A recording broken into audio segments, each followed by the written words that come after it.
there. Today I'm going to go over French macaron making. I use the Italian method. The Italian method is just a different way of blending your ingredients. So macarons are made up of almond flour, powdered sugar, and egg whites. Basically, that's all there is to it. Now, the way you put those ingredients together matters. The French method involves making your meringue and adding all your dry ingredients to that meringue. The Italian method, which is what I'm going to use, you heat up some sugar and water to 248 degrees and add it to your whipping eggs, and that makes a more firm meringue, so your macarons hold up a little better. I find that my macarons have less hollow shells. They have better feet. They're just a little bit more consistent. I know what I'm going to come out with. I don't have to worry about macarons that are sliding off to one side or hollow or anything like that. So I'm very pleased with that method. It would be a little bit more task intensive, I think, but the end result is worth it. So what I've done, I have already measured out my ingredients. I measure them on a food scale by grams, equal parts almond flour and powdered sugar, and then I've added 80 grams of egg whites to that mixture, and it makes a paste like that. So I'm going to set that aside. The next thing I'm going to do is start whipping my eggs and getting my sugar and water heated up until it's a syrup, and I'm going to add that to my whipping eggs. So I'll be back in a minute and show you what that looks like. All right, so I have all kinds of things going on here. First of all, I have my water and my sugar. It's boiling away. I want it to get about 248 when I add it to my eggs. I have my eggs going over here.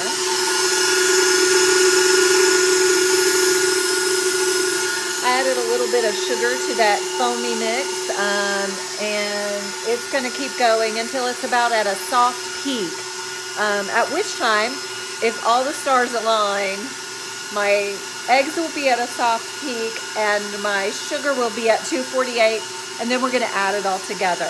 I'll show you what that looks like when we get there. Okay, so my sugar and water aren't quite to temp yet. And my eggs over here, I don't know if you can see that, but they're just at a soft peak. So I've turned them down to stir, just to keep them moving until my sugar gets to temp, and then we're gonna add those all together. We are actually almost there, so get ready to add. Okay, so my eggs are back up to medium speed, and I'm gonna add this hot syrup. Let me get the angle here for you. That's going to go in the side.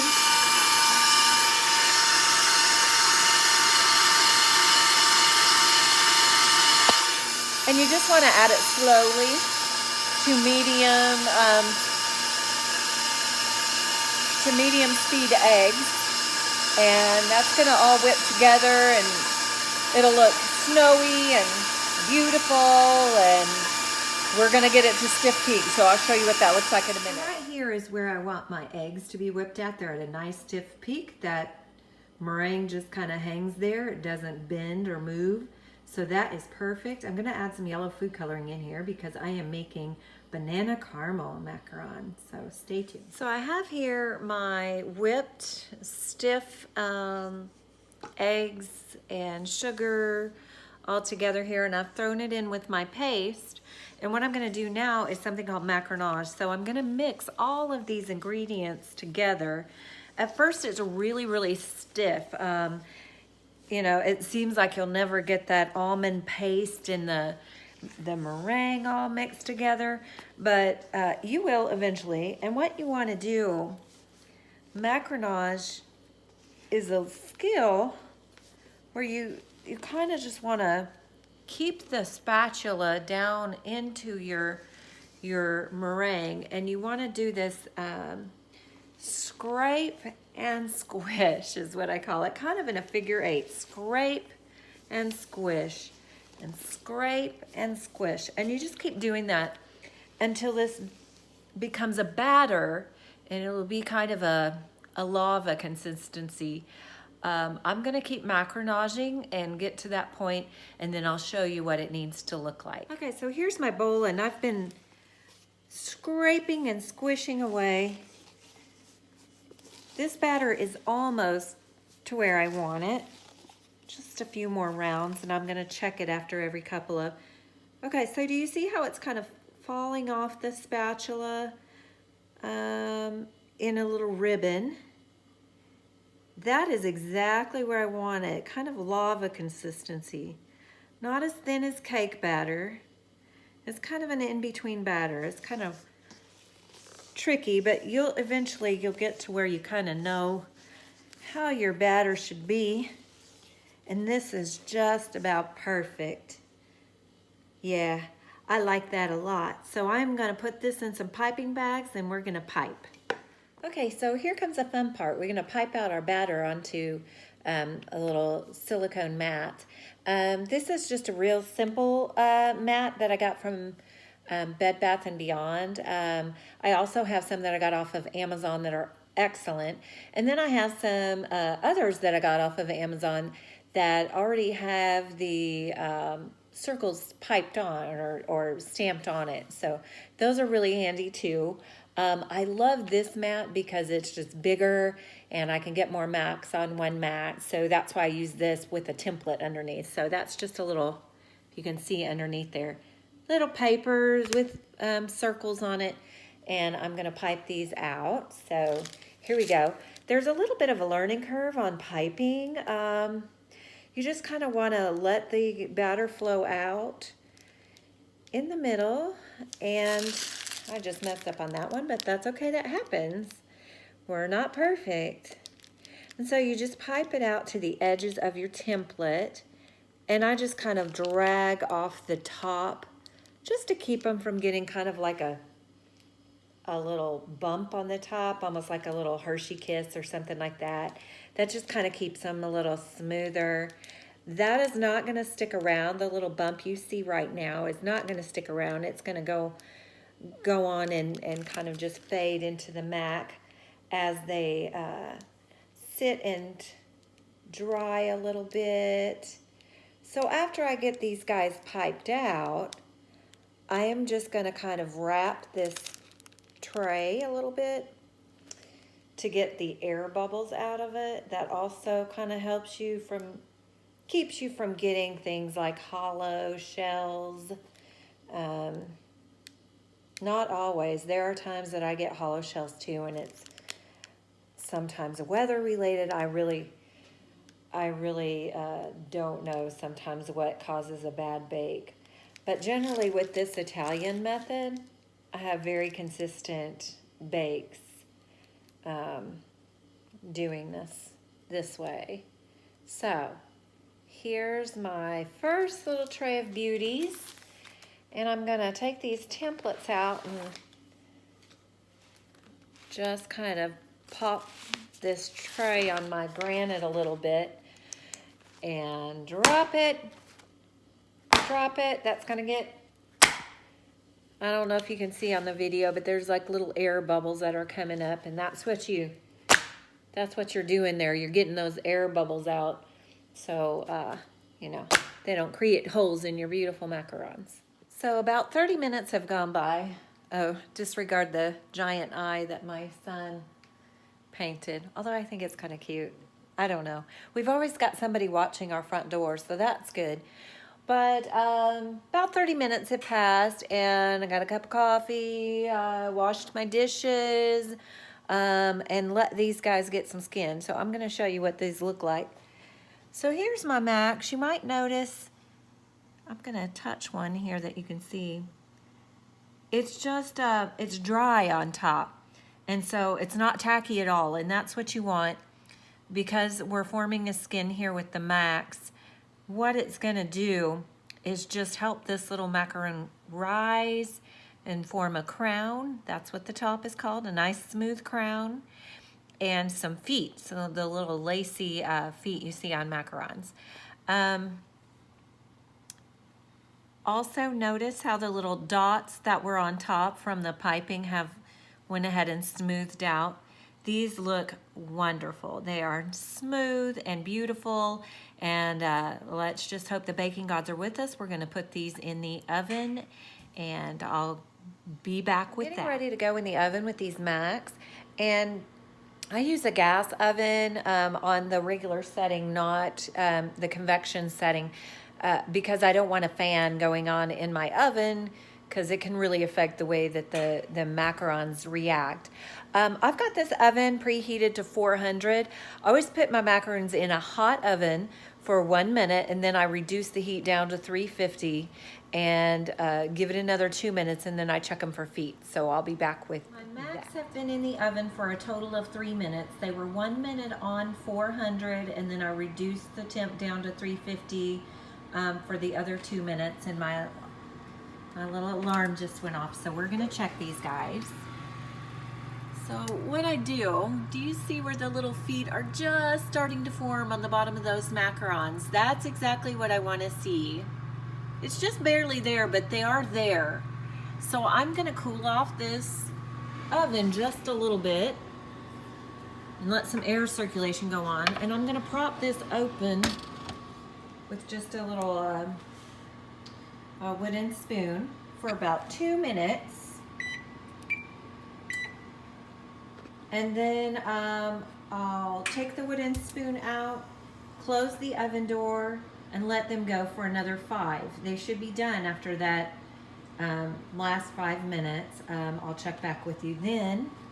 And hopefully this first batch will be done and perfect. Okay, so my 5 minutes are up, and these guys look great. I'm just gonna touch the side one to make sure it's not too jiggly. You want it a little jiggly.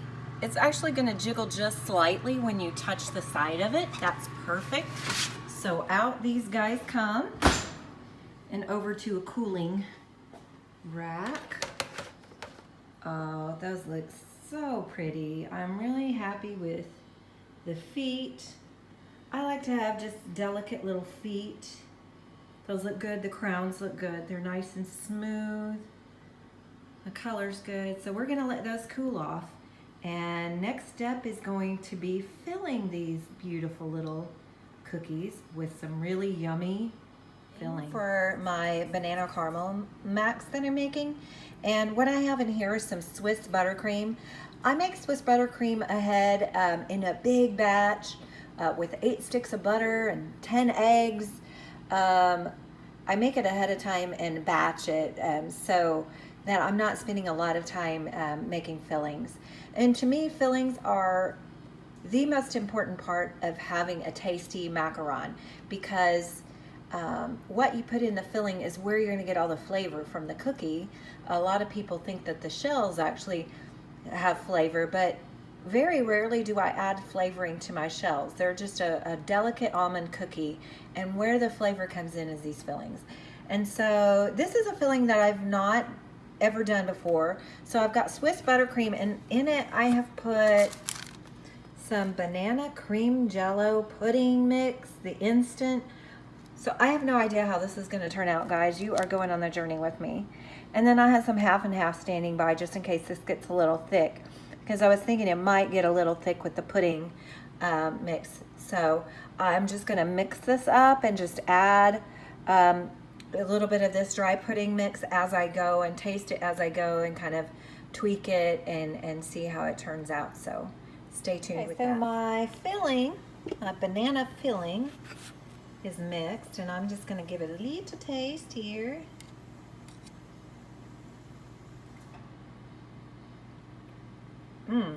That is yummy, or scrummy, as Mary Berry would say. So that's perfect. I'm gonna put that in a piping bag and get ready to fill my macarons. I also yesterday made some homemade caramel. I've already got that ready in a piping bag. That's gonna go in the middle. So we're gonna have banana filling with a caramel surprise center. It's gonna be delicious. So these are ready to fill. What I did after they completely cooled on the silicone mat, I took them off with a little spatula and matched them up with their little twin. So all of them are about the same size, so this wasn't too hard. They all came out pretty even. Occasionally you have a bigger one or a smaller one, but you usually can find their twins. So these guys are all matched up. Look at the little delicate feet on those. These really turned out good. Ranger's saying hello too. So I'm gonna fill these, and that's what comes up next. Okay, so I've started with my banana cream filling here, and I'm just basically making circles on them. I'm leaving a little opening to put my little dollop of caramel in. It's gonna be a nice sweet surprise in this mac. So there's that. Now for the caramel. And just a cute little dollop of caramel in each one. That's gonna be so yummy. I think banana and caramel are just flavors that are meant to be together. So people ask me all the time how I come up with flavors. I just think of them. I'm really into flavors more so than the actual macaron shell making. Flavors is my thing. I like experimenting with different flavors. I like using fresh ingredients. Like if I'm doing a blueberry or strawberry or peach, I try to always use the in-season fruit that I'm using and make a compote out of it homemade. Now banana obviously is not one that you can really do homemade fillings for, so that's why I went with the banana pudding on those. But I always try to stay fresh. I just think they taste so much better. But these actually look really delightful. So I'm just gonna put their little lids back on them, just like so. And then these will, these will go in the freezer, and they stay good in the freezer for about 6 months. And actually the freezer part is an important step in macarons because the freezer ages them,